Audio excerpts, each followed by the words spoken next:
Now, this is today's agenda.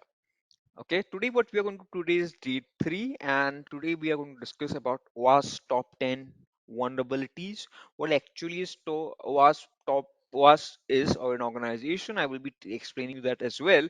Okay, then I'm going to explain you what are cookies, fine, and different kind of cookies we have in place, which are very important, right? And then I'm going to tell you about session and what a session hijacking is, and then we will be understanding what a WAF is all about. Okay, but yesterday's some topics were left, right? So let's discuss that, and then we will come into this OWASP top 10 cookies and session hijacking. Okay, fine.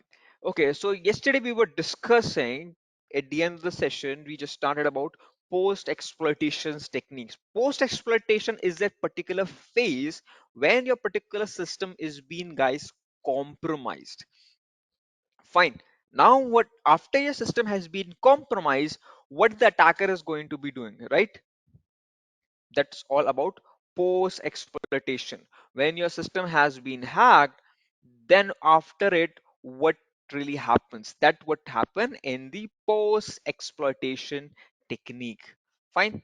Okay, so let's talk about different things that happen here. So first thing was privilege escalation. As I explained yesterday, in privilege escalation, what was happening was that this is the particular hacker we have in place, Mary or malicious insider, right? Based on your respective job roles in your respective organization, you will be provided, based upon your job role, okay, you will be provided certain permissions. Permissions are also called as privileges, right? Remember this thing, okay? You can write it down somewhere else. It's very important thing from now onwards. Anywhere you see or hear about privileges, it means permission. And it is not a good idea that in your organization you have a particular employee in place, and that particular employee has, guys, access to everything, right? Because to be very frank with you, it will create for sure a lot of problems for you, right? An employee who has access to a lot of things, fine, multiple things. Okay, so in organizations we practice a principle which is generally called by the name of least principle. Okay, so when we exercise that particular principle of least privilege, right, or least permission, then we came up with this particular conclusion that based upon your respective role, you are provided the permissions. If you are working in the sales department, only things that are matter, that are considered for the sale, that are important for the sale, the server, the website, anything that should be provided to you. Other than that, you should not be provided any access to other kind of resources. So based upon your requirement, you are provided the resources. That's what happens. Okay, so that's the thing. So this particular Mary, she works in the sales department, fine, everything looks fine, right? And she is provided access to some servers based on the department she is working in. Correct. Now, what really happened is that Mary is a disgruntled employee. She's not happy with your organization, and she's been approached by the another, rivalry organization that Mary, please provide some sort of information about your respective organization. Fine. So how to do that? Mary takes two approach. First is vertical privilege escalation. Okay, vertical privilege escalation means getting privilege means permissions. Okay, getting more permissions. How? Through vertical privilege escalation or through horizontal privilege escalation. In vertical privilege escalation, what happens? This administrator is the CEO of the organization where Mary works, right? And definitely for sure, he will be having access to a lot of things, right? Because he is the CEO, he is the boss, right? So he is the CEO of an organization. Fine. And now what is going to happen? He has the access of multiple servers. Mary wants the access to all the servers. So what really happens? Mary performs a hack into this particular administrator, the CEO, and try to take all the permissions, right? What the CEO has. CEO has the permission of, let's say, for example, in this particular organization, there are 15 servers, right? Some for sales, some for finance, some for marketing, some for the IT, okay, and some for the disaster management and all this kind of stuff. In total, there are 15 servers inside this particular organization, and the CEO has access to all of them. Mary has access to only two servers. Mary wants to access from 2 to 15, so to try to perform an hack, and she wants to get a control over these 15 systems in place. That is called vertical privilege escalation. Fine. You want more privilege, of servers than is being provided to you. In normal conditions, Mary is provided the permission, the privilege of only two servers based upon her job role, because she is just an intern, just joined an organization, and she's very new to the organization, and she's learning the stuff, right, about how the sales work and what are the challenges sales face and all this kind of a stuff. And so that at the initial stage she's been provided only access to two servers. Perfect, fine, right? It suits the level she is right now in. Okay, as definitely for sure she progress in her career, she will be provided much more resources by the organization to do much more complicated tasks at what really happens in the organization. Okay, perfect. But Mary is not happy with it. Fine. So Mary is, because she's very intern. Okay, what can happen in this particular scenario is that Mary has only two servers right now. Fine. Okay. Now what really happened is that Mary wants to hack into or gain access to all the servers inside the organization, all the 15 servers. Fine. Which the CEO has. Okay. So she performs something which is called vertical privilege escalation. Right? She hacks into someone's who has more privileges than she has. That's called vertical privilege escalation. Fine. Okay. Vertical means, in this particular vertical part means, this particular hacker is trying to hack into someone who has more privileges. This gentleman has 15 permissions. Mary has only two at this particular stage in place. That's called vertical privilege escalation. When the particular attacker has less permission than the target. Fine. Now comes horizontal privilege escalation. Okay. In horizontal privilege escalation, guys, what is going to happen? Mary and Peter, right, are almost at the same level. They both are intern and they have hardly joined the organization 3 months back. Okay, and both are in the sales department working on some different projects, right? So, like for example, Mary is kind of in sales department, and she's working on some different projects, and Peter's also in the same department and is an intern 3 months back and also working in a completely different projects, right, inside the same department. Perfect. Okay, she has access to two servers, okay, as per her project she's working on in the sales department. And at the same time, Peter has the access of four server, completely different four server in the sales department, right? Because he's working in some different projects. He's dealing with the clients like of, let's say for example, of Europe, and Mary is dealing with the clients of, let's say for example, of Africa, right? Okay, that could be a thing. So those things can vary a lot. Fine. So based upon that, because they are targeting different people, different culture, different continent, so different resources are provided to them for sure, right? To how to deal that, what are the issues that the client from this particular region can face. So these kind of things can happen, right? So Mary's been provided two servers and Peter's provided four servers. Okay, fine. Okay, now what really happens is that even if they are in the same department, Mary try to, or I would say even, let's say for example, let's change the example a little bit. Mary has two servers. She's dealing in the Africa continent, right? And Peter is also dealing with European continent, and he's also having two servers in place. Fine. Okay. But still, because they both are working in the different department, so now what really happens? Still, Mary wants the privileges of Peter, because Peter has access to files, folder, servers which are completely different. These two are different servers. These two are different server.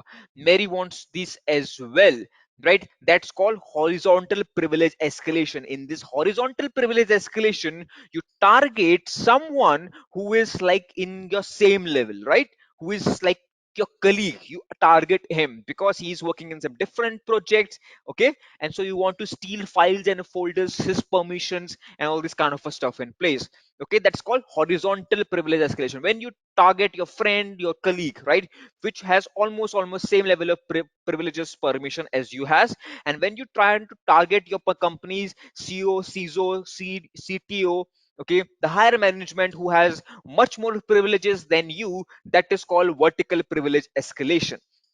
Fine, this is called privilege escalation. Fine. Okay, let's then move ahead. Now let's talk about covering the tracks. Now, after working fine, what really happens is that your system has been compromised. Okay, your system has been hacked. Now, this is after your system has been hacked, this is going to happen as well, covering the tracks. In guys, covering the tracks, what is going to happen is that, okay, okay, in guys, what is going to happen is that in the covering the tracks means guys, tracks means your logs you have in place. Okay, and every operating system, whether it's Windows, whether it's Mac, whether it's Linux, Ubuntu, or any other version, or any version of the Windows, I would say Vista, XP, right, or yeah, Windows 10, Windows 11, any sort of an edition, every operating system, whether it's Linux, Kali Linux, or anything like that, for sure would be having these logs. Any file that you create, a logs, a record is being created. Logs means record is being created. That this file was created on Wednesday at this particular period and time. Fine, with who created it, right, which user created it, or the root account, root or the administrator created them, who, that's also possible there. If someone deleted this file, who deleted that file, right, at what particular moment in time, who was a particular person, that is also present in the logs. Logs mean, in short, the records you have in place. Fine. Okay, perfect. So in covering tracks means logs, and logs means what? Records. Who created what? Who deleted what? Right? At what particular moment in time. So what trying to do is that you are trying to get rid of these logs. Fine, because these logs are, or I would say these records, who created what sort of a file, and at what particular you know time, that is very crucial, that is very very important. Okay, because that really helps the you know forensic guys to analyze if your system has been compromised. If, let's say for example, if my this laptop gets compromised, it get hacked, so what is going to happen is that the hackers comes to my particular system, right, and then they definitely for sure he will try to steal some sort of a data, right, he will try to copy some sort of a data. So registered would be created that this XYZ came user, and he tried to just copy the particular files and file. And then forensic guide could extract that logs, analyze it, and then tell me that Amit, this particular folder was compromised, the system was compromised, and at this particular moment in time, let's say for example 10, 12, 30, 10 or 12 p.m, this was a file that they copied to. Okay, that's also okay. Correct, Mohan. Absolutely. Right. Logs has very, very lot of benefits. Okay. If you go to the digital forensics, log are your treasure. Okay. It really helps you in figuring out, because it's a record you have in place. What really happening in your system in place. Let's say, for example, right now we are having this session from this GoTo meeting. Okay.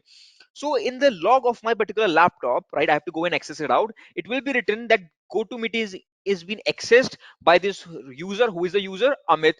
And what are the permission he has? He's a root user. Okay, so he is the actual owner of this particular system in place. And the session started at 8 a.m. Okay, sorry, 8 p.m, and it's lasted till 10 p.m, and this. So all the information are present: which application the root user opened, which application the normal user opened, which permission he has, everything is present in the logs. Fine. So hackers, what they do is that, if let's say for example I want to hack into your particular system in place. Okay, let's say for example, let's take an example of Mohan as well. Okay, so I want to hack into the Mohan systems. What I'm going to do is that I will be going to the Mohan systems, and I will be try to first of all scan through his system, go to his personal private photos, will be trying to copy it out by myself, and once I have completely copied those photos, then I will be encrypting or completely deleting from his system. Now I have his photos, and what I'm going to do is that now I'm going to blackmail him, or I would be selling it to the dark web, all this kind of a stuff. Okay, but the problem here is this: when I'm doing this kind of a stuff, when I'm stealing the data from his system, when I'm deleting his files, logs would be created in Mohan's computer in the backend, in Mohan's PC, whichever it is, Mac, Windows, or Linux he is using it up. In his system, in logs would be created, and those logs would be saying that there was a user with this, right? Not actually name would be not there, the IP address would be there. This IP address came to a particular system. He made a session. He tried to modify this file. He deleted this folder. He copied your particular content. All these things would be done by the logs. Okay, so logs are very important. So what I'm going to do is that I know Mohan gets to know that his files were copied, deleted, So I know that he is an aware citizen, and what he's going to do is that he is going to go to the police, right? The moment he figured out that his system was compromised. Okay, and I'm very scared with that. I'm a hacker. I've stolen his particular pictures, and my IP address is in his system. I'm very scared with that particular scenario, because now he will be going to the cyber security department. They are going to analyze his system, and they will figure it out that, boss, there is a IP address that made a connection with Mohan's system and extracted files and folders and deleted his content, right? And then the particular person is kind of doing some kind of a you know uh, kind of leaking his kind of a pretty important and personal files and folders to the dark web, right? That should not be there. So then what police is going to do, police or the higher authorities or law enforcement agency is going to track that particular IP address, and they are going to reach to me. Okay, so what I do is that I, first of all, before leaving Mohan's or anyone's or my target system, I will be completely wipe out all the logs. That's also possible. Fine, that's the thing, right? Before ending the session, what I will do, I will be completely wiping out all the tracks, previous tracks of Mohan's or anyone of my target system in place. So if there is no record, there is no log, you cannot find out which address made a connection, which file were deleted, which file were modified, all this kind of a stuff in place. Fine. Okay, that's the thing, right? That's called covering the track. You're either manipulating, you're putting fake records there to just confuse these people, or what you can also do is that you're completely wiping it out, you're flushing them away. Okay, that's the two approaches the attackers use, but they definitely use it up for sure. Okay, if I do it up, I'm definitely for sure going to perform this at the end of the hack. Okay, covering your track. Fine. Okay, correct, Shiv Kumar, deleting a footprint. Correct, right? But because if the police get to know that which IP address made did this thing, okay, so definitely for sure you are going to be set behind the bars, right? Okay, now let's talk about this thing which is called the DOS. When your system gets compromised, right, we are talking about what happens, what are the different phases, what happens to a particular system when you now a hacker inside your system. Okay, so I told you, if privilege escalation happens, right? Then comes what, that your the covering tracks, the hacker will try to get rid of all these tracks in place. That is also going to happen. And then there is also DOS attack happen. Okay, let's make it much more simpler for you guys. So let's say, for example, one of my friend, right, he's not in from the IT background, right?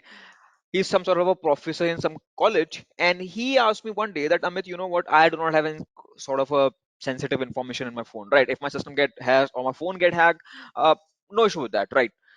I can manage that. No sensitive information is there. Okay, and what the hacker will be doing it, boss, right? To steal my data, no confidential information I have in my phone, right?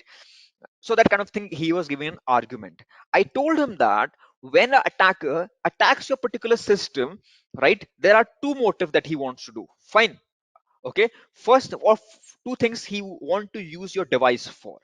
First thing is that he wants to steal your credentials, right? He wants to take your photos, pictures, okay, your screenshots you have taken of your bank account, and all these kind of things we have a habit of, right? The password.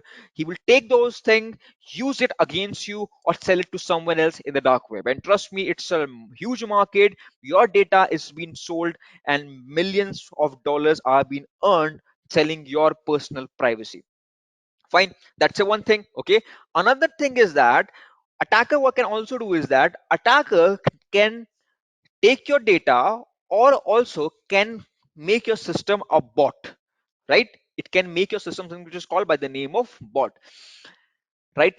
Bot means a compromised system, right? I just given you example of Mohan, right? So let's say, for example, if I compromise Mohan's PC, now Mohan PC is called the bot. So now from onwards, the definition of a bot is, bot means a compromised system, a system which is getting hacked. Okay, that is called the bot. In short, any system which get hacked is called the bot. And now here comes the interesting part. Now let's say, for example, if I have compromised Mohan's system in place, and then what I can do is that I am this particular, I am attacker, right? And I have compromised this Mohan's PC, like this M will be Mohan. Okay, and I what I'm going to do is that then I'm going to send a request to Mohan that this is X my target, send request to him.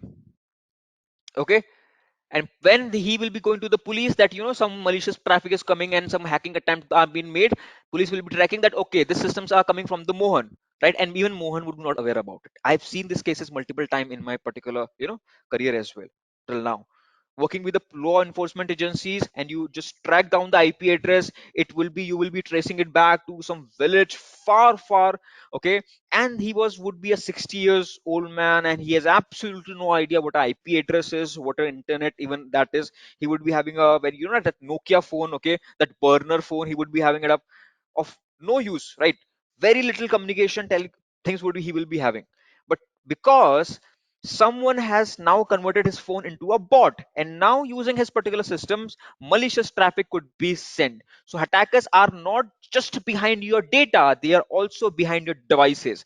And once your systems get compromised, now your system is considered a bot, and now attacker has control over that particular, even physical control you have, right? You can switch off your particular system, you can restart your system, right? You can just wipe it out, that kind of things you have in place. But other than that, everything, the hacker has a control over it.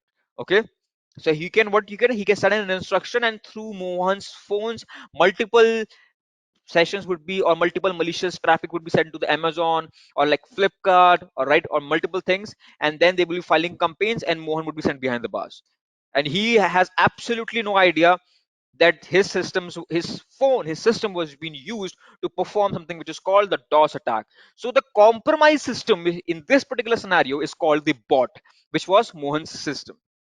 Okay, so this particular diagram that you guys seeing in front of you, right? This is an attacker, this is me, okay, and these are the bot. This system could be in Russia, right? This could be in, let's say for example, in France, right? And this system could be in, let's say for example, in Japan. Fine, in different part of the world they are in. Okay, in different continent even, I would say. No, same continent, Russia and Japan are the same continent. Okay, so this is in Russia, okay, this is in France, and this is in Japan. Fine. Okay, now what is going to happen is that I'm not directly attacking to my target could be anyone. Okay, so what I'm going to do is that I compromise this particular system. There is a particular lady would be in Russia, her system would be compromised. There is a particular person who, a college boy who's not very technical, he's learning, or like doing masters in history. Okay, his system is compromised. There is also a particular person in Japan, right? He is working on some kind of things, right? He's a security guard or something like that in Japan, and his system is compromised. I will be sending command to the system that start sending multiple requests to this particular target. It can be Mohan, or it can be Amazon, or any other website. And then this website, which is the Amazon, would be facing that 5 or 1,000, or I would say 5,000, right? 5,000 requests are coming per second, and those requests that are coming, they are fake. Okay, so that kind of thing can happen. Your system can be used as a bot, and what can happen is that it is very next to impossible to catch this attacker, because attacker is hiding behind this compromised system. The system which is in Russia, the system which is in France, the system which is in Japan, the hacker is hiding behind this, right? So it becomes next to impossible to catch up the hacker in place. Okay, that's the thing. So that's what we have in place of the dog. Now comes the data encryption. If your system gets compromised, another thing the attackers could be doing is that they will be encrypting your piece of a data. Okay, like normally what happens in the ransomware, if your system gets compromised, they encrypt your complete hard disk, HDD or SSD. Okay, and then they are going to ask you for a ransom, that if you want your particular file or a folder back, what you need to do is that you need to submit this much kind of a money in Bitcoin. And why Bitcoin? Because it's next to impossible to track down the Bitcoin. Okay, that's the thing. That's why these hackers, they love the cryptocurrency so much. Fine, because it's next to impossible to track down the Bitcoin transaction in place. Okay, it's a lot of complicated. Fine, that's why. So it's called data encryption. Fine. Okay, the attackers comes to your particular system, it encrypts your files in a folder, and then you are good to go. You know first of all, completely format your particular system in place. Okay, that's one thing you can do, and then you can install some good antivirus or endpoint security solution into your phone. Fine, that's the thing. So this is data encryption that take place. Then come data exfiltration. Data exfiltration means stealing the data. Okay, let's say for example there are multiple applications nowadays, or I would say there are a lot of allegation raised against Chinese applications across the globes. Multiple, these agencies are raising their respective concern. Okay, okay. Lima, as a normal individual, it's next to impossible for you to find out that system has been converted into a bot. It's very difficult for you. Okay, you have to approach a cybersecurity expert, and then he, after analyzing a lot of things, he will be telling you that your system has been compromised. For a normal user, it's not very, it's next to impossible to figure it out. Okay, perfect. So then comes the data exfiltration. So let's say, for example, there are multiple applications that are there, like TikTok is there. Okay, that many countries have either banned or they are just in a process of finding out that is the TikTok stealing the data of the user. Okay, and then what is going to happen is that they are sending it back to the Chinese government. Okay, so that is what happened there is allegations are there that the TikTok app is doing data exfiltration.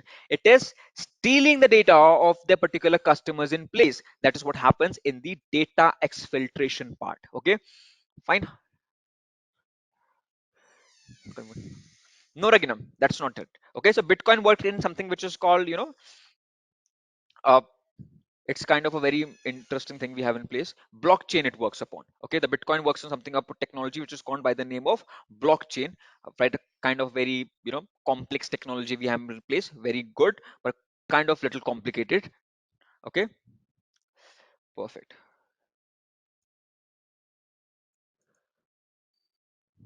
Okay, that's what we have in place. Perfect.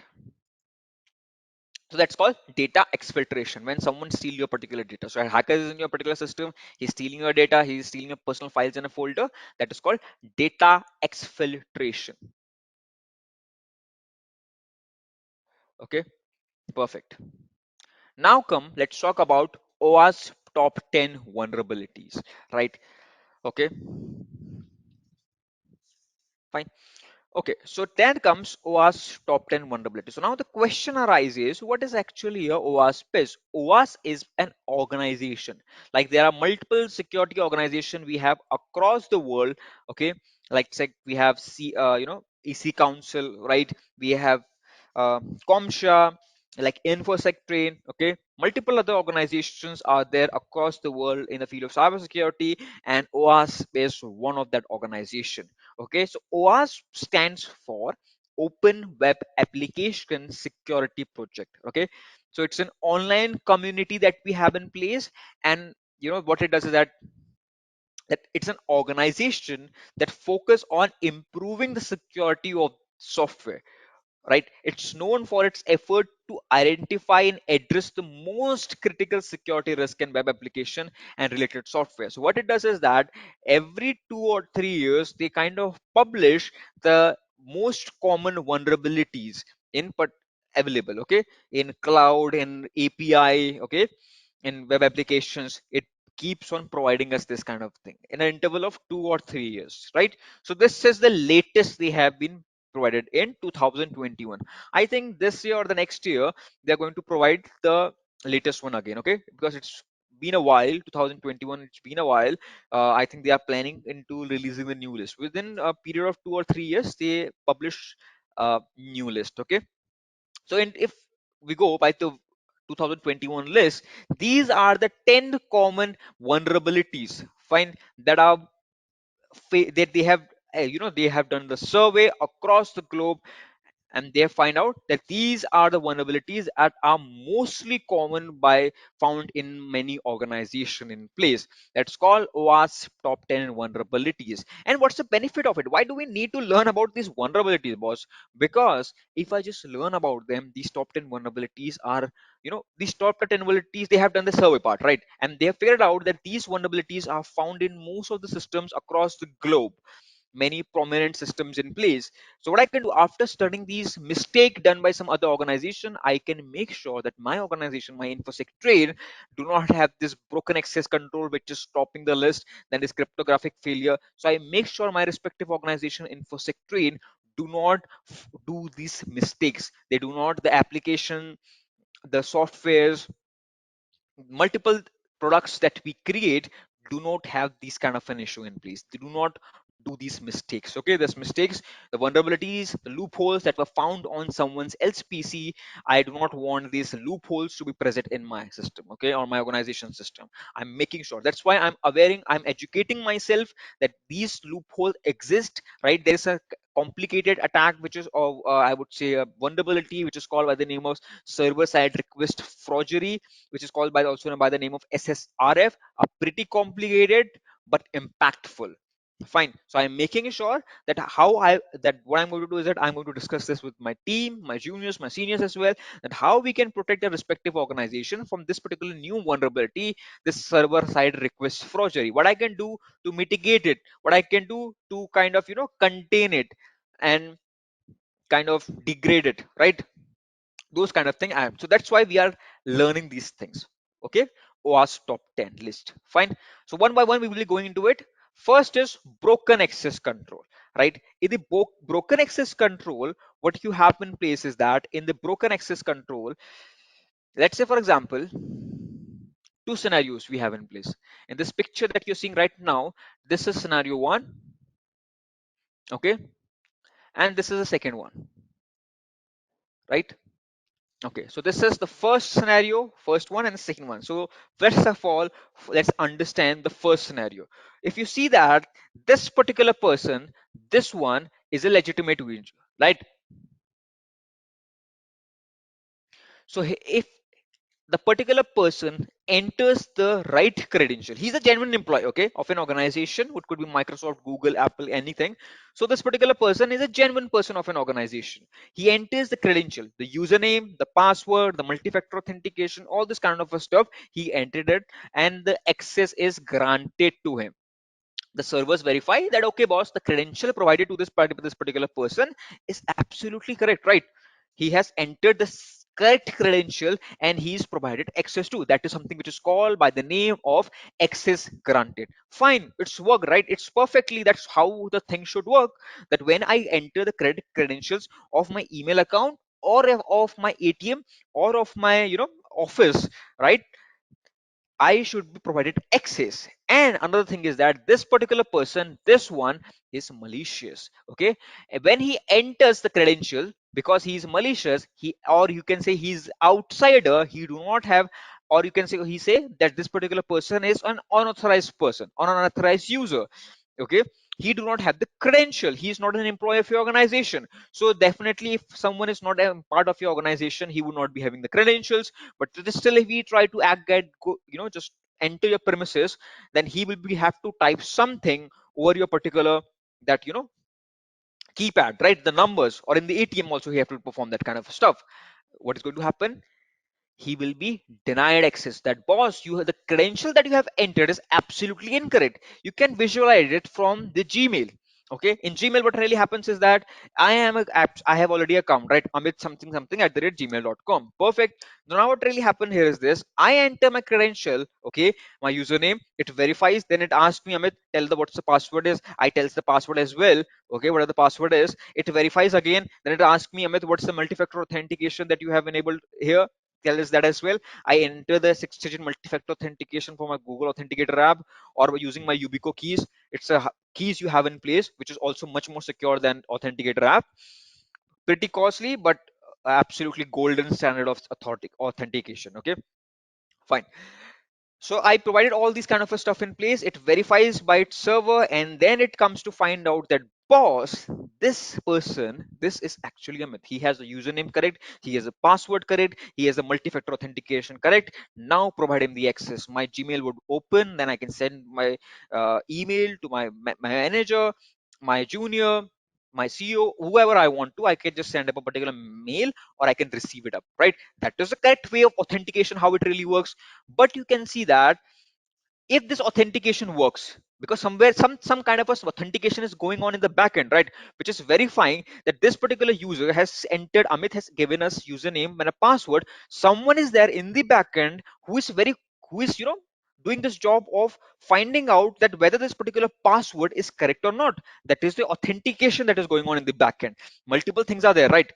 Okay, then there is this particular person who is an unauthorized user who has absolutely no idea, he has wrong credentials, everything is wrong, and he enters his stuff, and then what is going to happen is that he has wrong credentials. So that particular person which is behind the servers, he is called what? He is called access control. He figured out that this particular person has a wrong credentials, do not provide him access, right? He will be getting an S message that wrong password entered.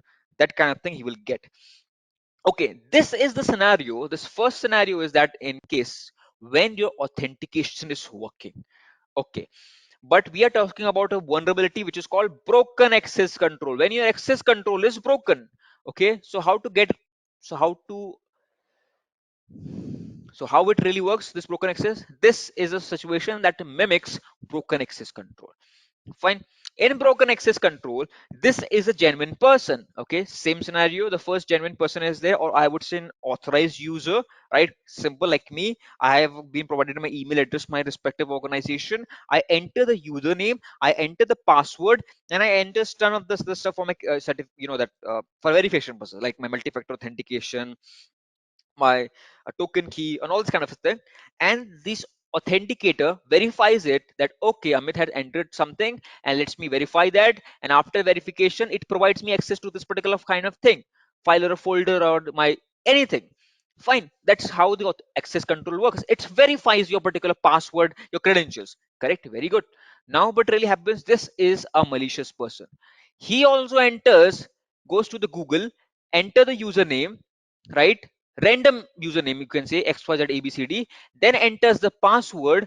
But in this particular scenario, this access control is broken, and still even he has entered the wrong credential of the Google or if it's Gmail, still he's provided to access to my particular ID.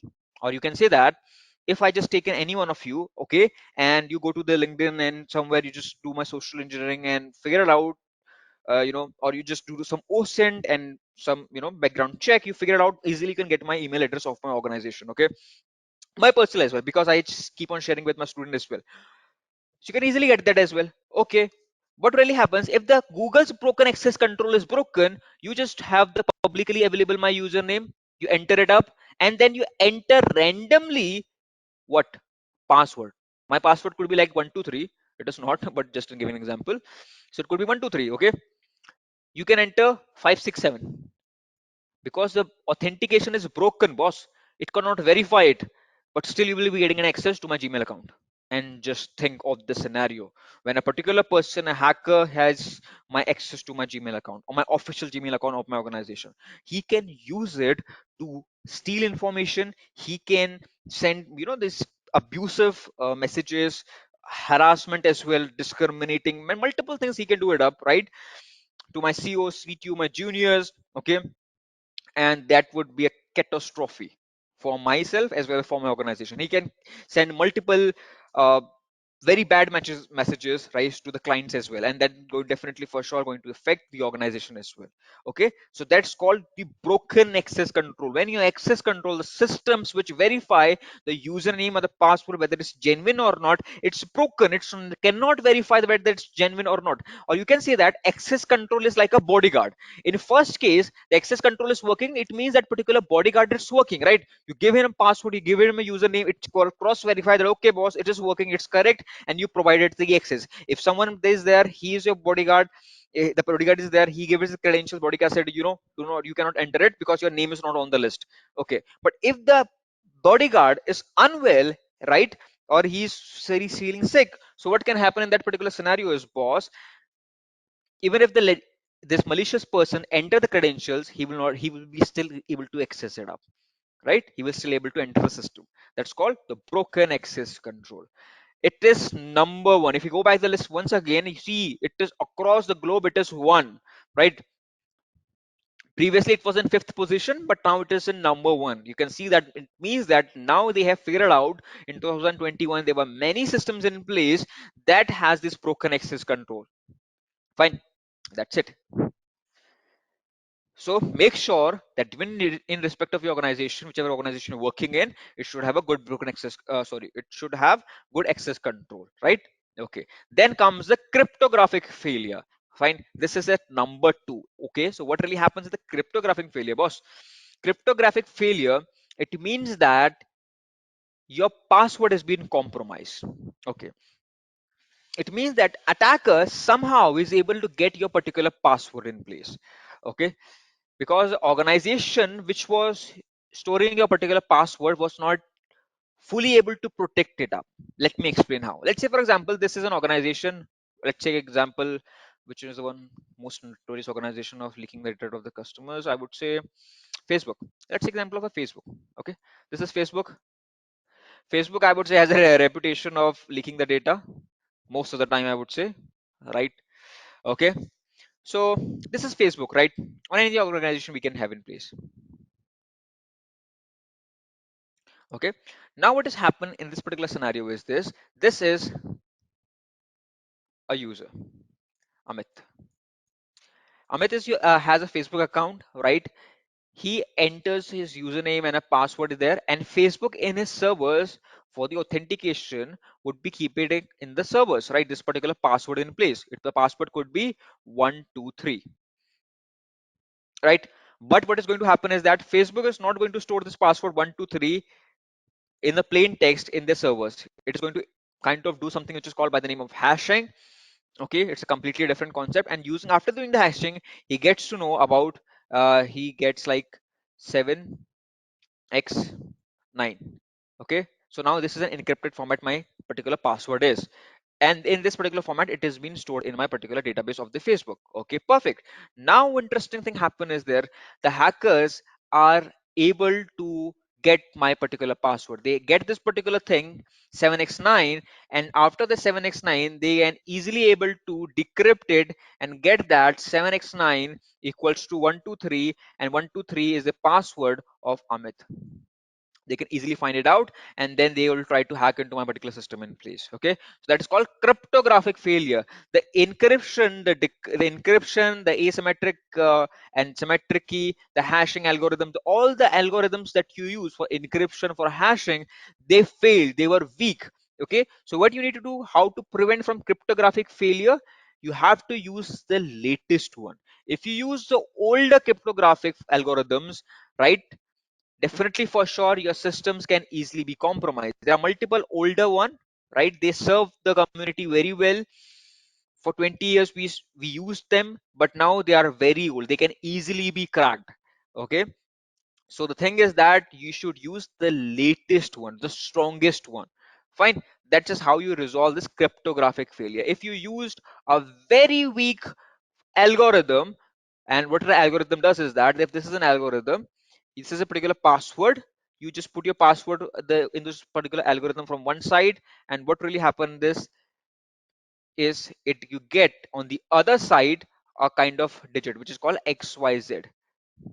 Okay, this is you get, and then you are going to store this thing in your particular database. So this should be strong, this algorithm should be strong. Fine, and it should take a lot of time or next to impossible for the hackers to get convert this cipher text to this plain text. Okay, it should be next to impossible for the attackers to be. Okay, that's what we have in cryptographic failure in place. It's also a very important thing. They will not never tell you which kind of algorithms they are using in the organization. Okay, that's a very confidential information, boss. Till the time you're not working in Facebook or Google, they are never going to tell you about it. Okay, that's not publicly available. Okay, but you have, like for example, I'm aware about which kind of algorithm are being used in my respective organization of InfosecTrain. Okay, so I can make sure that this thing does not happen.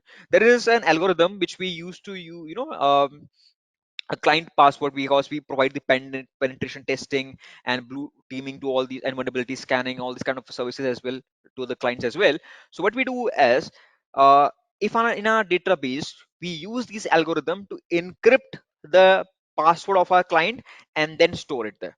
Okay, so what I do is that recently, I think 2 or 3 months back, we changed the algorithm and we have now using the latest one, which makes the hacking or cracking or converting or getting the password even much more difficult. Even if somehow the attackers get those cryptographic keys or the encrypted format to convert the particular thing, to convert that particular secret message XYZ way back to my particular password 123, it will take a system at least 8 to 9 months. A good PC, I would say, i9 11. Okay. And 24 by 7, 6 months, 24 by 7, it should run in order to get it out. But what I have in organization, we have a policy that every 6 months we change the thing. We change the password completely. We have a policy in place and enable multi-factor authentication. So that's it becomes very difficult for the hackers. Even if they have the password, still they will not be able to do anything. Okay, so these are the some of the mitigation of the cryptographic failure. And one more thing, just another thing in this particular thing I have in place. Let's say, for example, hacker somehow able to know that my password of my Facebook is 123. Okay, to be very frank with you, this is the human mindset I have seen by myself, because I practice this particular hacking part as well for the organizations, and I've seen that many of the clients, if there is a particular inside an organization, and then what is going to happen is that that particular employee of an organization, because he has multiple email address in this account and there's, so most of the time people would be having a password, and that particular password, what is going to happen is that that particular password. Okay, so let's say, for example, many times the people have the password of 123. It should not be. Okay, it's a very easy password to break. Fine, 1231. Okay, now what really happen is this: what they will do after this 123, for one account, account 1 A1, they will be having the password 123. For account 2 also, they will having the password, they will have the password of 123. Then for account 3 as well, they will have the password of this 123. It's a very bad idea. If this gets compromised, if the hacker had this particular password 123, he is definitely for sure going to use this password and scan through all your accounts, your Instagram, your Facebook, your Twitter, everything. And because all of them have the same, definitely now all of them would be compromised. Okay, that's would be the thing. So enable multi-factor authentication, use stronger password, make them complex. Okay, and never use same password in multiple applications, right? That's the thing. Absolutely, yeah. Okay, by myself as well, I have did the auditing as well, and I find it out that in my organization, when a hack has been performed, 90%, there are two reasons for that. Click on a suspicious link, right? 90%, it's like 40. 90% is that click on any malicious link, which leads to installation of the virus and all this kind of stuff, right? And another thing is that weak password. Okay, weak password policy, I would say. The password is very small, very not strong, easily can be told. Gotham, a rainbow table attack is something which we have is for the hashing part. Okay, that's a completely thing, other thing, boss. Now comes, let's talk about the injection. In injection, boss, what we have in place, injection, yesterday I told you about something which is called by the name of SQL injection, where we maliciously, or I would say intentionally, inject something, a malicious code, something like that, into SQL. And then what is going to happen, let's say, for example, I was giving you yesterday an example that there is a server in place. Okay, perfect. Now there is a server, and that particular server, guys, I would say SQL is there, and SQL is using that SQL, we maintain the database, right? Now, what I was telling yesterday as well, let me revise it. Let's say, for example, this is a particular person we have in place, right? This is a person, and he has a database in place. This is a database, right? A database, and this database has been managed by something which is called by the name of SQL, Structure Query Language, SQL, right? You put, like you say to this particular SQL, that boss, create a database, create a table, and this SQL go and will create a database, create a table. Let's say, for example, I'm an attacker. I perform this SQL injection, because remember, there are multiple injections present there, right? SQL injection is just one of them. So attackers goes to this SQL and says, delete all the tables, delete everything in this particular database. SQL goes there and delete everything, and my job is done, because this organization where I perform this SQL injection is my competitor organization or rival organization, and now the database is gone. All the information about their client, their customers, everything is gone, boss. And they are definitely for sure would be in huge trouble for it. Okay, that's what happened in injection. And there are multiple type of injection we have in place. SQL injection is just one of them. Okay, this thing, SQL injection. Perfect, right? Then we have something which is called insecure design. Okay, this comes at number 4. Fine. Okay. Harlan, in SQL injection, what we do is that in SQL injection, what we do is that SQL is mostly used, structure query language is being used to manage the database. Okay, so you give a command to the SQL and SQL perform that particular task on your respective behalf. You say to the SQL create a table, create this, insert some new files, insert, create new column, or update this thing, update that thing, or kind of thing in the database. Okay, what if I gave a malicious request to the particular database or SQL, that SQL go and delete all the database? SQL be without any questioning would be going to their database and completely wiping out every piece of information. That's called the SQL attack. I given a kind of a malicious request to the SQL, and SQL performed that particular query, and now the organization is facing the consequences due to that, because the SQL deleted every bit of information in the database. Okay, that's we have in place. Okay, insecure design as compared to the Apple. Vivek, I would not say that Windows insecure has an insecure design as compared to the Apple. Why so? Because see, I think that comparison, that particular comparison is not correct, right? Because I would say 60% of the market across the world of the operating system is being handled by the Windows, right? Because Windows is present having 60% of the market, because that's lead to, that they are the most compromised, right? They are available everywhere. That's why it's easy to hack into it, right? They are present everywhere nowadays. Okay, in ATM machine, in multiple things, right? That's why rest of the market, I would say the 30% is being handled by Apple. So their market is very small, even if they are very good everything, right? They are quite expensive as well, I would say, but still their market share is 30%. Okay, so that's why, that's the thing. Otherwise, I would say, in from my particular point of view, you know Windows, and it's kind of a myth from my particular perspective, that this is kind of a misconception between the general public, that Apple is much more secure than the Windows. That's never the case. I have done this research by myself. It's never the case. Okay, there are definitely pro and cons in both the side. Okay, and both has their own limitations, both have their own problems, and both has their own advantages as well. But never say that Apple you cannot compromise, or it's it's tough to compromise. I would say that it's tough to compromise even my system as well. I'm using Windows 10 right now. Okay, and one of my other laptop, latest one, I'm using Windows 11 Pro into that particular part. You can never compromise that, boss. Okay, perfect, perfect. Right, I think there was some kind of issue from the network. Sorry for that. Okay, yes, let me repeat that again once again. Okay, no issue with that. Okay, insecure design. Let me give you a story. Okay, so let's say for example, I want to hack into someone's PC in place. One of my friend. Okay, my friend is there. M1. Let's name of it is M1. Okay, he's my friend. He's my client. Okay, and I want to hack into his Facebook account, right? And let's say, for example, Facebook has this particular vulnerability, insecure design. Okay, so what it means is that I enter the username, because my client or my friend username is already it's quite easy to get username. Okay, you do a lot of, just a lot, little bit of a research, and to be very frank with you, you can easily find out even my username as well, my official username. It's not difficult. Okay, pretty easy, I would say, from my side. Okay, so I figured out his username. His username was like 123 at the rate gmail.com. Perfect. Now comes the password. When I entered the particular password, fine. Password, what I do, I entered the wrong password. I entered, because I do not have this password. Okay, I'm trying my best.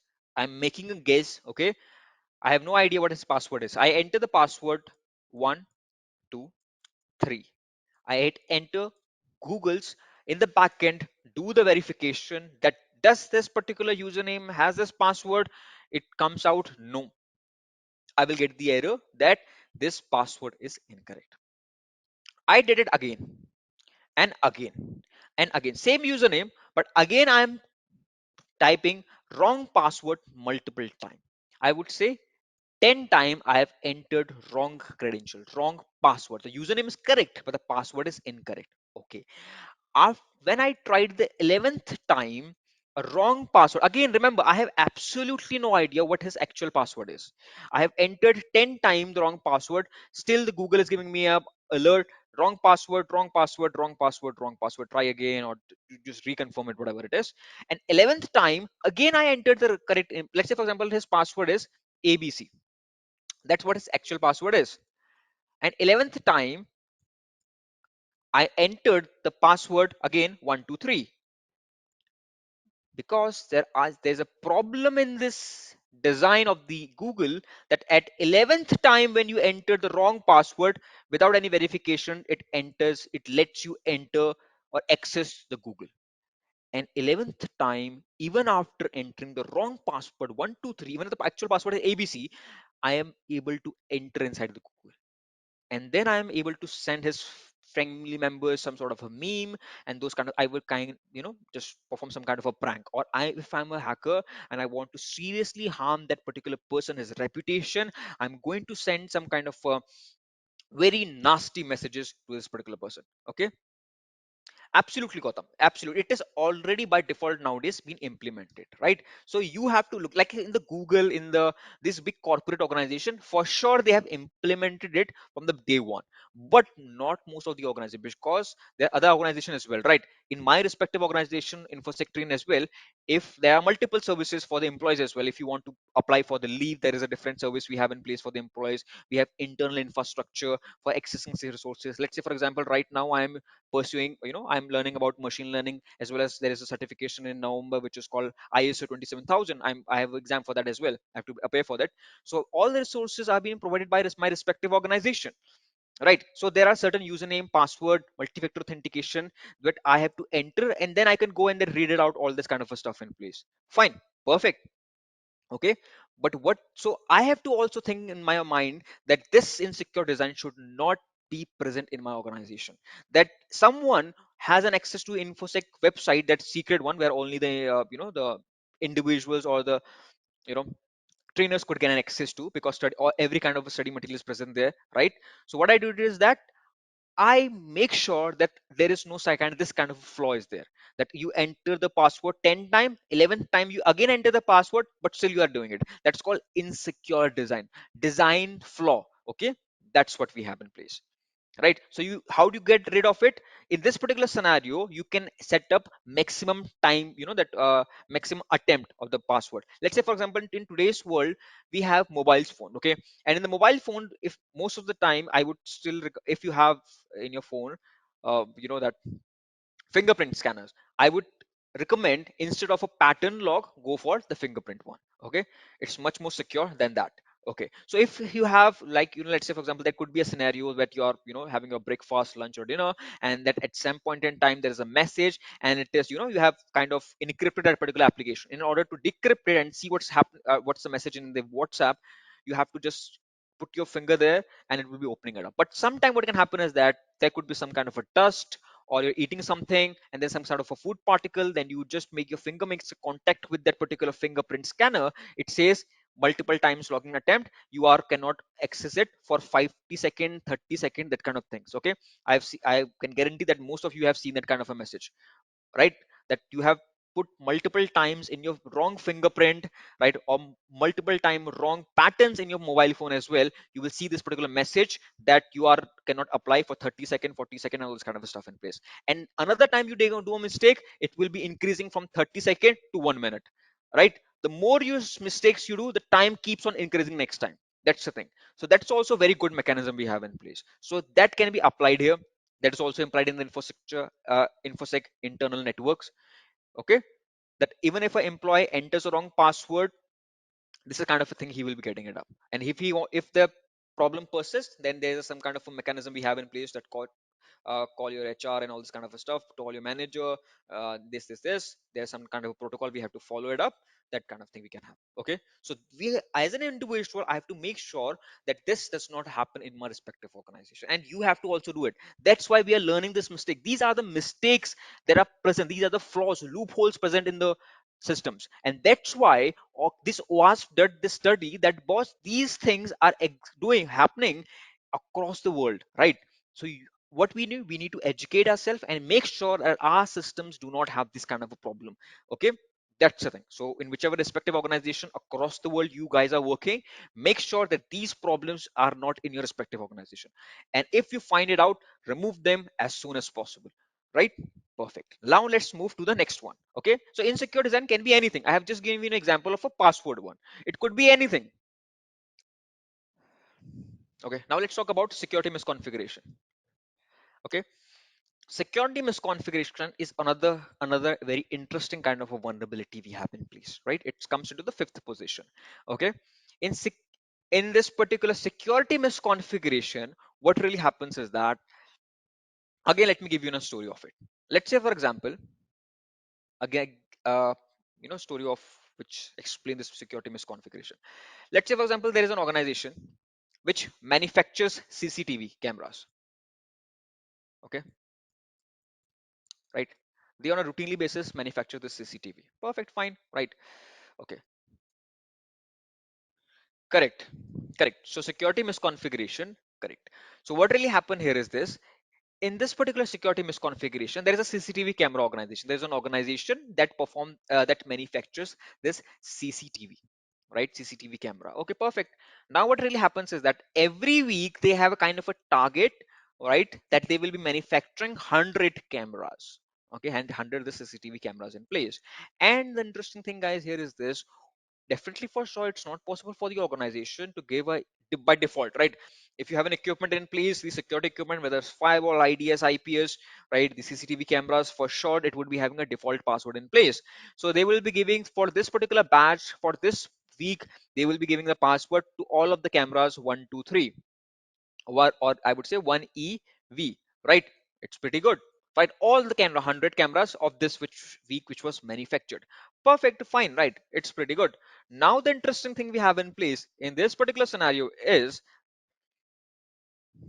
yeah, so now in this particular scenario is this thing is that this is the default one. If I get to know that any one of you is using the particular camera from this particular batch and you have this particular password IEV, I can easily log into your particular camera and I can spy upon you, right? And I can spy on your neighbors as well. So that could be a very embarrassing situation for you. Okay, that is called security misconfiguration. Fine. How to get rid of it? Simple. For this particular scenario, when you receive a kind of a device which have a by default password, any kind of a device, secure device, IDS, IPS, firewalls, anything like that, okay, what you need to do is that change it. Okay. Let's say, for example, after receiving that particular CCTV camera, you change it to 531. Okay.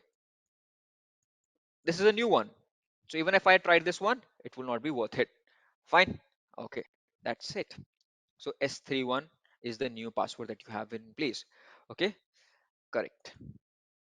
So in security misconfiguration, default account, default password, right? That kind of things you have in place. This is your default password of this 100 CCTV cameras, which were manufactured this week. Okay, you can easily collect it from the website as well or from the dark web as well. Just you need to do some lot of research about that particular organization and easily you can get the particular thing. Okay, that's what we have is so correctly. That's why, and I have seen that it looks simple, right? It looks very simple, but I've seen by myself as well. One of my neighbor, when I think I was living somewhere else, right, 2 years back, and one of my neighbor was doing the exact same mistake. So I can never forget that particular thing. I just, he was using my default password for many years. Okay, and not a good practice, right? Okay, it was a sure luck that his system was not compromised, but it's not a good method, I would say. I would not encourage it up. Okay, so that's the thing. So whenever I go for a seminar anywhere for teaching, right, or educating the particular banks as well, every time to the bank official I say that you are, you know dealing with, because the banks particularly are the most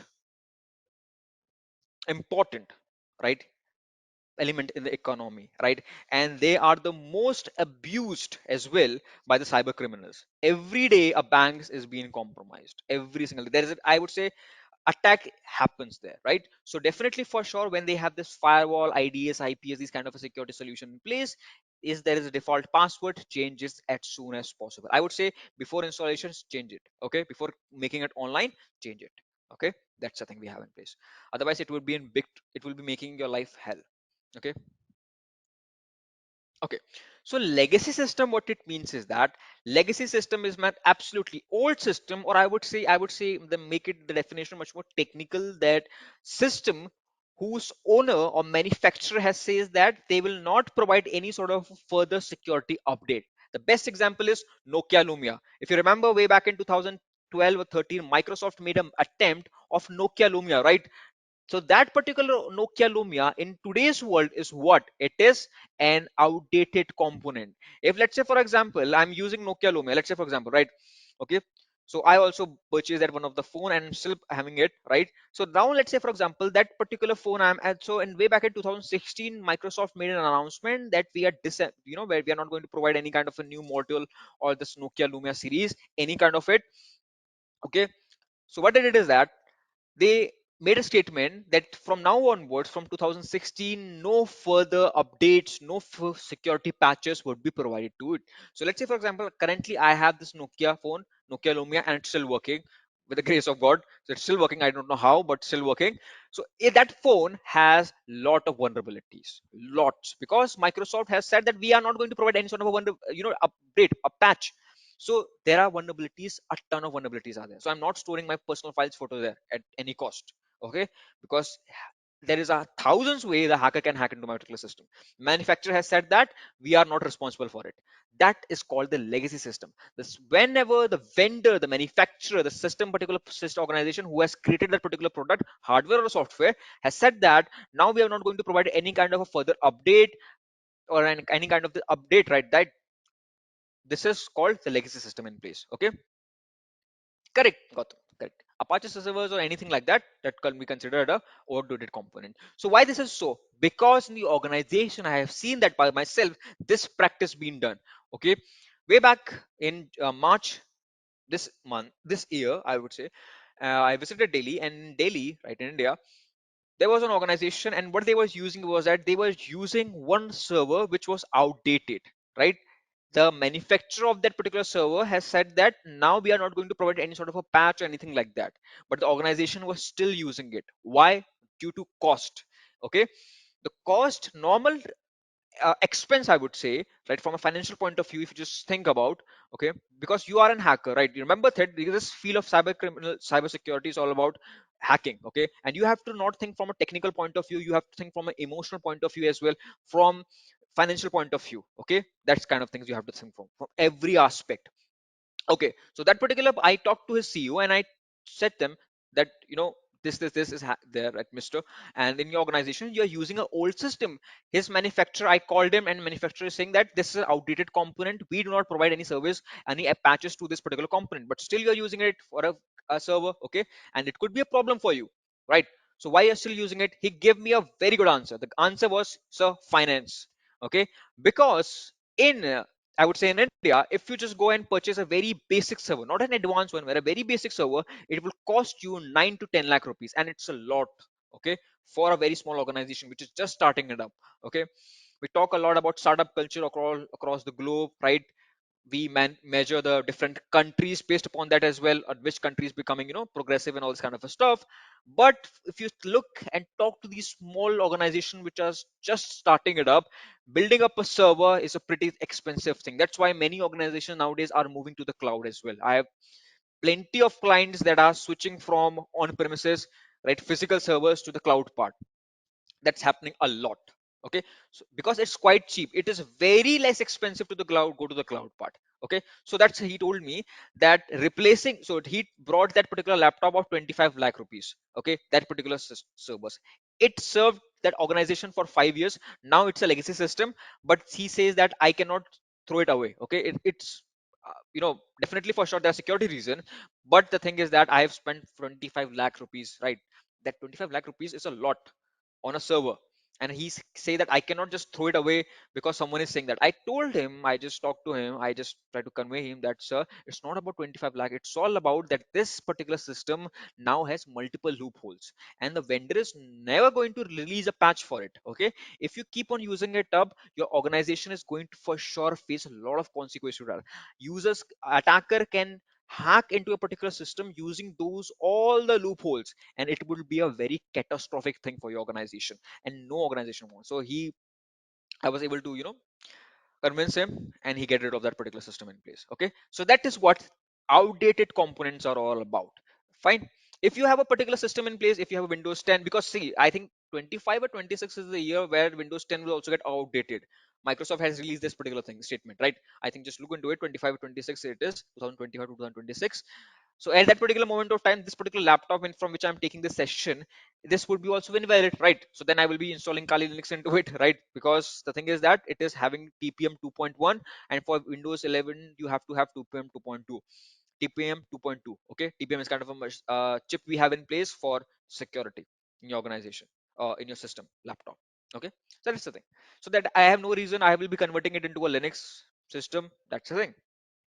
Fine. Okay. Then comes the second we have in place, which is called. Now let's talk about this particular system vulnerability we have in place, which is called identification and authentication failure. In identification and authentication failure, what again happens? Your authentication fail, your IAM, identity and access management, you IAM you have in place, right? Identity and access management, IAM, your IAM fails to authenticate a genuine person in place, right? That's called identification and authentication failure. Fine, it's pretty simple. Okay, so let's move ahead. Then comes software and data integrity failure. Right? In software and data integrity failure, okay, let's say for example there is an application. Let me just try it out. Okay, let's say for example there is a game. Okay, the game is Angry Birds, right? A very famous game. I assume that most of you has played that particular game at some point in time, Angry Birds, right? So let's say for example there's a developer who is building up that particular game, Angry Birds. Okay, perfect. Now the situation is that that particular person is in a process of developing that game. Let's say for example the world has absolutely no idea what an angry game is, or there is a game that is being developed by a very new game is being developed by an organization. Okay, game, fine, and he is in a process of making it up. Okay, now what really happened, I hack into that particular developer system. I would say uh, infect his system with a malware, with a virus, and now his system is being, guys, compromised. Okay, now every piece of a code, that particular code he is writing, that graphics and all things he's adding it up, everything is infected, boss. Again, I'm repeating, there is a developer who is building up a game, something like that, he's writing up a code, all these things are doing it up. I inserted virus into his system. There are multiple ways for doing that. Okay, you can send up a malicious email, malicious SMS, uh, right? He can himself goes to some kind of a malicious website for downloading movies, games, which most of the, particularly the college students do, right? Those kind of things we have in place. So he tried to perform that kind of thing. So now his system is infected, and all these files are infected with the virus as well. Now the interesting thing is that he's in a process of developing up a game. Okay, perfect. Now what really interesting happen is he is in a process now. He, all the application that he has created, the code he has written is infected. Fine. Now he just kind of says, deploy that particular application. He launched that particular game over to the app store, right? And now millions of users across the globe, they are crazy about that particular game, that, boss, this is a very fantastic mobile game we have been launched by this is a corporate organization, and you should play with it. So it becomes overnight famous amongst youngsters, that particular game. But remember that complete game architecture is infected by my virus. Okay, now what I'm going to do is that, so this game has been infected and it has been launched, right? And now let's say for example this is user one, he's like, say for example in US, This is user 2. Oh, sorry. Okay, let's make it triangle as well. Okay, so this is user 2. He's in Japan. Okay, so this is there. User 1 and user 2 are there. User 1 and user 2 also download this particular game, which is infected, right? And now what can happen is that now they have infected application in their mobile phones, right? And now using this infected applications, I can hack their systems, user 1 and user 2 systems. That is called software and data integrity failure, right? Because the software was not able to maintain its integrity. It was being compromised. Fine. And all those individuals who are going to download that particular game, their system is also going to be compromised. So now I have compromised the moment user 1 who is in US and user 2 in Japan download that malicious game. Their systems are now also in my control. All their files, folders, I can encrypt it, I can steal it, I can make a copies, just sell it over the dark web, all this kind of stuff. I can perform it. Okay, that is called software and data integrity failure. It means you can also say that if you just think, forget about the data. If it is confusing you, you can also say that software integrity failure as well. That's what we have in place. Okay, that's what. Yeah, Gautam, go ahead. Yep. So the countermeasure for this particular thing we have in place is countermeasure is that make sure that you have proper security check in your organization, because this but as an attacker regime, Rakina, why the attack developer was not able to catch it up, because the virus was just lying there. Because remember, there are multiple types of virus we have in place. There is cavity virus, there is stealth virus, right? Those are the virus that will be just like a kind of a garbage in as a garbage file in your C drive, just lying there. Okay, but at the right moment they will be executing, right? Okay? And little by little they will be encrypting your file. So those stealth viruses are also present there. Okay, and it becomes next to impossible for the antivirus also to catch them as well. Okay, yeah, that's also kind, Gautam, that they are not aware about the security posture. Or also what I would say that even if you are aware about it, even if somehow I have entered a virus in your particular system, you will not face any issue. The virus would be without any issue, would be just lying there, boss, in your C drive. Okay, and it will be just spying upon you. It will be, what will be doing is that it will be broadcasting all of whatever you're doing in your particular screen. That's it. Okay, and that could be a thing. Okay, so sometime even the antivirus face issues due to that. Now why that's why in today's world the antiviruses are also becoming much more, they're also becoming much more advanced. They are also using machine learning, AI, behavior patterns, all these kind of things to analyze whether the system has a virus or not. One of the thing that I've seen is that now the antivirus also look for not only the signature of the virus but also the behavior in the system. If there is a file and that file is replicating, and that is replicating at a very fast rate, okay, and it looks like malicious, that same file, why a user would replicate a same file multiple times in a system? So it will raise a flag. You will see a notification that this access was blocked or this file was being quarantined. That's it will mark it as dangerous, a red flag, and it will say you that go and analyze it. Is it a genuine or it's a red flag or it's a false flag? Okay, so that those kind of things we have in also place. Okay, perfect. So you should be very cautious about this and install good antivirus in your particular system in place. Okay, I keep on changing my antivirus, right? First of all, I look into that which particular antivirus we have in place which tops the market. Okay, and then I what I do is that I just go and purchase it out. Okay, and do not use a free trial version of the antivirus system, guys. Okay, they have their own issues, and they have their own limitations as well. Perfect. Now let's talk about, after software and data integrity failure, now let's talk about another vulnerability that we have in place. So this is also you have to keep in mind, right? This kind of thing can happen as well. Okay, comes secure logging and monitoring failure. A very good example I give you, if you then you only will be able to understand the security logging and monitoring failure. There was an organization, okay, yesterday also I given you this example. There was an organization, a very big organization, which provided services to the US government. Okay, has anyone heard about solar wind attack? Solar wind attack. It's an organization we have in place.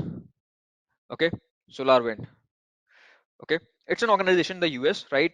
And Microsoft is its client, so you can see that Microsoft is the customer of this big organization. Even US federal government.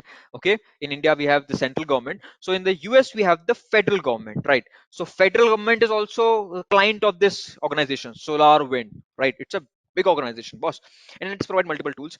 Okay, so not we're not going to that particular part. So what happens is that their organization face what they was hacker. They somehow, right, multiple through multiple ways, they came into their particular system in place. Okay, Shiv Kumar, not supply chain attacks. I would not consider that a supply chain attack. Okay, so yeah, so due to multiple ways, the attacker were able to hack into their particular system, and the hackers were so advanced, so smart, right? They were using so good tools that they were present in such a big organization. Remember the impact the organization has. The Microsoft, the U.S. federal government is the client of that government. Okay, that you know, solar wind. Okay, so how massive that organization would be. Okay, but still that particular group of attackers, right? I think the group of attackers were belonging to North Korea, something like that. Okay, so they were sitting in their server of solar wind for at least 6 to 7 months, and they were analyzing everything.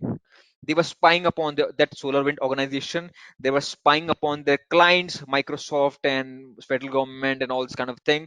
Okay, so you can think that how big it was having an impact. Okay, the hackers was just sitting there. Fine. So why? Because of this problem, security and monitoring failure. Monitoring failure means, boss, why monitoring is so important in the cyber security. Whenever I teach CH or security plus or any other advanced courses in place, I emphasizes on monitoring, right? Because let's say for example my system gets hacked. Okay, let's say for example hypothetically my this particular system which from which I'm taking the session, or I have another PC as well. Okay, or another laptop. So that particular laptop which I use for OSCP and all this kind of teaching as well, for advanced courses where I need much more power capacity for penetration testing. So where there what really happens is your systems get compromised. Okay, perfect. So in that particular scenario, you need a particular system in your organization for monitoring that what is going in your system, right? For that you have in place that there is a virus, that virus is spreading, that virus has infected this file, that it is encrypting this file. So I have should need to have a monitoring tool for that kind of a scenario. Okay, for that we need to have a solution. Okay, correct, Shiv Kumar. Track your activities, track your footprint. Okay, all these kind of things, whatever happening in your system, it will be able to provide you information in real time. Okay, so that particular organization, right, SolarWind, failed in their monitoring. Okay, because attackers were sitting in their network, modifying some files, manipulating as well. Those kind of things they were doing it without any worries, without any problems, right? And that lead to 6 to 7 months of the attackers making their impact or access to the critical crucial files of the organization as well as of their client of the SolarWind. And what really happened is that then there was some third party organization XYZ.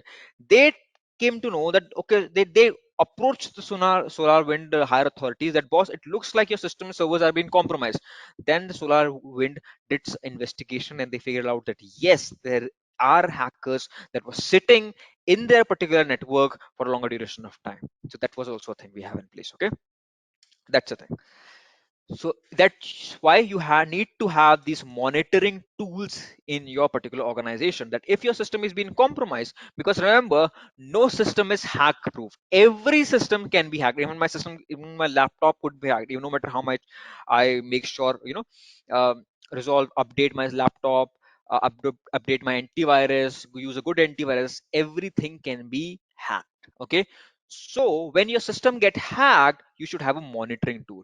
Why you should monitor your particular thing? So that you can limit the impact. If there is a virus, if let's say for example today my system get hacked Okay, I have monitoring tools, multiple kinds of sims or and all these kind of tools we have in organizations. Okay, I get to know that there is a virus in my system, so that the moment I know there is a virus in my system, what I will be doing is that I will be containing that virus so that it would not spread to my other files in a folder. Otherwise, what's going to happen, it's going to encrypt all my file in a folder, and then I'm going to be in big trouble. So monitoring is for the moment you get to know that okay, there is something in my system, I'm going to get, Gotham, not I would say not non-repudiation. That could be a different thing. Okay. So what's going to happen is that the moment I get to know that there is a file or a folder which has been changed, compromised, I suddenly quarantine that particular file or a folder or that particular machine, and the virus cannot spread. That's called monitoring. You're monitoring activities in your particular laptop, or there is some kind of an application who is doing that for you. The moment I get a message in my particular thing that is some kind of suspicious activity detected in your particular system, I will open it up, contain the file, quarantine it immediately. Okay, why? Because my monitoring tools were working. If it is not, the virus will keep on spreading to my all the hard disk, all the file in a folder, and I will be in absolutely big trouble for sure. Okay, that's why you need a monitoring tool for that. Otherwise, the hackers would be sitting in your particular network for days, months, year, and they will keep on stealing the data. Okay, Regina, how to quarantine the file? If you have an antivirus, you just scan the files, right? And what you do is that you have an option of quarantine, and you could just do as well. Otherwise, we have other tools as well, which are pretty complicated. Okay, you can use some third party tool as well for the quarantining. Okay, or you can also do is something which is called virtualization. You can open the virtualization, open a particular, like I yesterday used virtual that VMware workstation or virtual box. You can open it up and take the copy and store it inside the virtual box. So the virus could not be able to go outside of the that particular machine. Okay, it will be only quarantined inside the particular machine, virtual machine. Okay, perfect. So let's get ahead. Now the 10th one we have in guys, which is called by the name of server side request forgery, SSRF, right? It's pretty complicated, I would say. Okay, and this particular thing, I'm just making it simple for you guys. This SSRF, what really happened is there.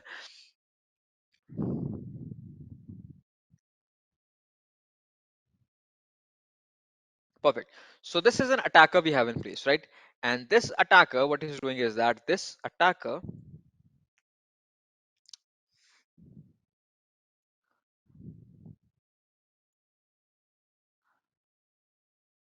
yeah, this is an attacker we have in place, right?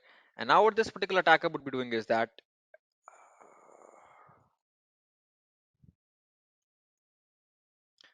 and this is the server we have of an organization. The organization could be Microsoft or any other organization, and this is also another server. Okay, this server is the public server, public facing server. It means that public can come to this particular server, access file in a folder, and then see what this particular organization is all about, and then they are good with it. Okay, then they are fine with it. Perfect, fine. Okay, now nothing to worry about. Okay, and then they are good with it, right? And this is an internal server. Files or folders present inside it would not be at any point in time, would not be, you know shared with anyone else. That's what we have in place. Okay, so now what the attacker did is that attacker sees that this particular server had something which is called, this is the vulnerable server, right? Which has this particular vulnerability in place, SSRF vulnerability. And now what it's going to do is that this particular thing is going to send a message, send a malicious query to this legitimate one, and this will be thinking that okay, this is the legitimate server of my organization, it is sending me, it's look good. He will be responding back to it, and then this will be responding back to the threat actor. So it will act like a proxy. Okay, a little bit like a proxy, right? Even if it is, and it will help the attacker as well. Okay, so attacker sends a request, malicious request to this particular server, he forwards it to the actual one, and there he replies it back to this malicious one, and then he forwards back to the attacker. This one is called server side request forgery. So you have to look for that there is no server in your organization which has a particular server side request forgery, which on command, which fulfills or follows the command of the attacker, right? That's called the SSR. It's a very new vulnerability that we have found, right? Okay, okay. I'm doing it, Harleen. Wait a minute. This is an attacker. This both the servers belong to Microsoft. Okay, and this also belongs to Microsoft. Fine. Okay. Okay, so this is the servers, both the servers belongs to the Microsoft. This server is public facing. It means that website is present here. Public means public comes to the website of the Microsoft, look what are the new features, new laptops or these kind of things have been provided by the Microsoft, and that's it. Public information is kept in the server, okay, not private. And other than that, client information, upcoming projects are kept in these servers. So this one is secret and this one is public. Any file you put into here is for public use, public will see it, and any file you put here, it will be for private use. Okay, that's the thing. Okay, that's the scenario. So now what really happened is that both are part of it and both are configured with each other, right? Both understand that, they know that we both belongs to the same organization. But this server has a vulnerability which is called SSRF. It means that when the attacker or any client sends a message, right, any request, he is going to forward it to the web browser, and web browser would definitely for sure would be trusting that, you know what, it has been asked from my legitimate, my friend, or another my server, and he will be accepting it and replying back, and this vulnerable server would be replying that same thing to the threat actors. So also, let's say for example, or like just like an example, let's say this threat actor wants to know what are the upcoming project of the Microsoft is, okay, and that kind of information is present in this web server. So now what is going to happen, this threat actor would be going to the vulnerable server saying, you go and ask the web server, actual one, what kind of information does it had. The web server, which is malicious, it will go into the web server, ask what are the 5-year plan you have for the Microsoft. It will be replying back what are the 5-year plan of the Microsoft is, and it will be forwarding back to the attacker, right? And then the attacker, based upon the kind of information that he has received, act upon that, right? That is something which is called SSRF, server side request forgery in place. Okay, perfect. Then comes, let thing which is go. Yep. Okay. Then we have something which is placed in called by the name of cookies. Fine. Okay. So what is a cookie, right? Cookie is, a small data packet with significant impact on a, online experience, I would say. Okay. So these packets or these files, I would say, they serve as a fundamental building block of the web and play a pivotal role in personalized authentication analytics and session management. Okay, if let's say for example, I would say, if we just give you an example of cookies, let's say for example, you go to the Amazon and you, let's say for example, you want to purchase a laptop, for a gaming laptop. Okay, I'm fond of, to be very frank, I'm fond of playing the game. Okay, let's say for example, I want to play a game, a laptop, right? Okay, cookies are kind of a file you have in place. Okay, right? So what they do is that now I go to the Amazon on a regular basis, I'd look for a particular, or I go to the internet or different website I have in place, and I just keep on looking for the laptop and every day for a week I'm doing it up. So what is going to happen is that the Amazon is going to what, collect the information. Okay, the cookies would be created that this is a user, and on a regular basis, right, he is looking for the laptop. So now what is going to happen is that I will be, the moment next day I will be opening up my Amazon account, I will be seeing a lot of laptop options there. Okay, why? Due to the cookies you have in place. So cookies, due to the cookies, what you are able to do is that the organization is going to make the particular product personalized for you. Okay, if you're interested in certain kind of a thing, that kind of information are kept in the cookies. Okay, fine. Okay, fine. Okay, now comes role of cookies. Fine. Okay, now what are the roles we have in place? So cookies plays numerous vital role in functioning of this particular thing. First is, session management we have in place. So I would say cookie helps us to maintain user session, right? Let's say for example, if today I open my particular Google, right, and I enter my facebook.com and go there and enter my, okay, right, enter my username and I enter my password as well. Fine. Okay, and that's it. I clicked on keep me login, and that's it. And after that, I do not log out and just shut down my particular PC. Next day, I click into the Google, sorry, Facebook.com, I hit enter, and I will be automatically redirected. Okay, so what is going to happen is that again, I will be redirected. So cookies are what, cookies are very small files you have in place which contains critical information about ourselves, right? Okay, about a user experience or the way we are using things, okay, that are called the cookies, right? Okay, so let's say for example, again the next day I go it there.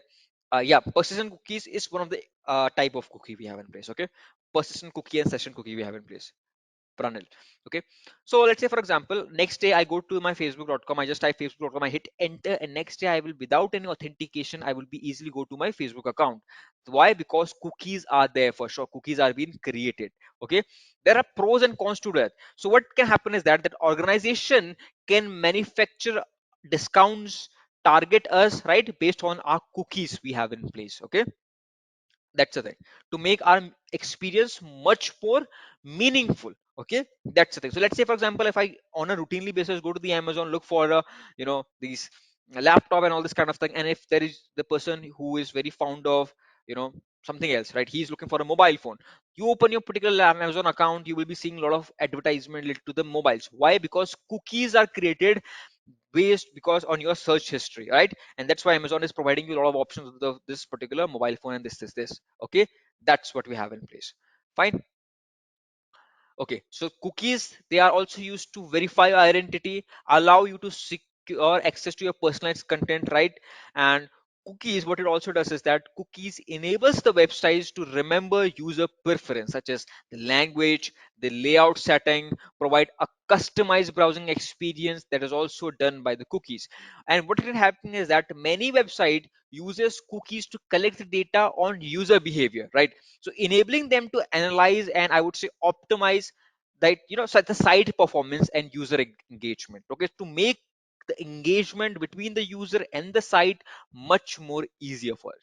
Okay, and targeted advertisement is also done based upon these cookies as well. So your cookies would be collected, and in that you will be having information that this particular person has this information. So the cookies, you analyze it, and you get to know that okay, Amit is looking for a laptop with i7 and this is configuration, and then I will be bombarded with multiple advertisements related to that particular part, but different other organization, from Dell, from HP, Asus, multiple other thing. Okay, but there is security and privacy related to the cookies as well. Okay, cookies makes our life easy, it makes the web much more interesting, it makes the web much more personalized. Okay, if I go to my certain kind of Amazon or any other website like my YouTube as well, it is personalized as by my my search history, my searches that I have done by myself. Okay, based upon that it has been optimized.